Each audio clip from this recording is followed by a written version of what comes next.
Mga viewers ni Ronda. Ayan ang viewers ni Ronda. Ayan siya kumakain.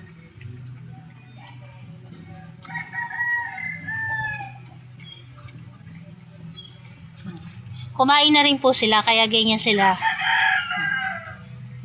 Nauna ko nang pakainin ng aming mga par baby sa loob ng bahay. Tapos si Ronda.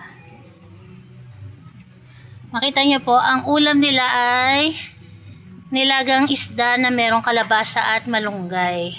Kumakain na rin si Ronda ng gulay. Kanina, diba, binigyan ko siya ng repolyo sa kasayote. Kinain niya naman. Ngayon naman, ayan, kalabasa sa kamalunggay. Kain lang kain, Ronda, ha. Di na kita hintay matapos dyan. Ayan po sila. Good afternoon po. Ayan ang kanilang tanghalian.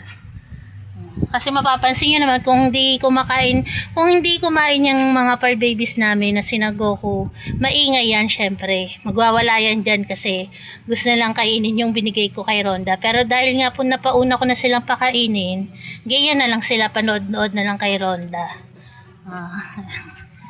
Ayan eh. Wala yung mingming ngayon eh.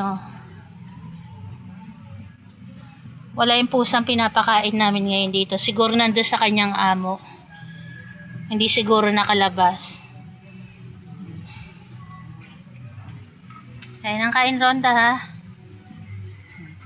Makita nyo po yung mga sugat ni Ronda. Nangingitim na siya. Ibig sabihin, gumagaling na yung kanyang mga sugat. Tapos etong sa leeg niya, ayan. Medyo ano na po yung leeg niya. Hindi na pulang-pula.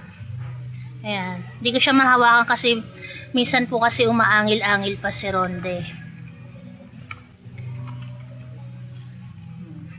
Ayan po, naubos na ni Ronde, oh.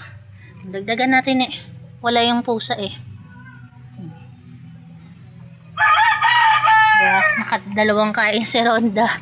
Maliit kasi yung lagayan niya. Pero pag nasa loob na po siya ng bahay, meron kami dong extra isang plato. Ayun yung sa kanya, yung malaking plato. Ito kasi, dito lang to sa labas. Ayan po, salamat po sa tumapos ng aming video na to. God bless po sa atin. Ayan lang sila, mga viewers. Very good, guys. Kain ng kain, Ronda, ha.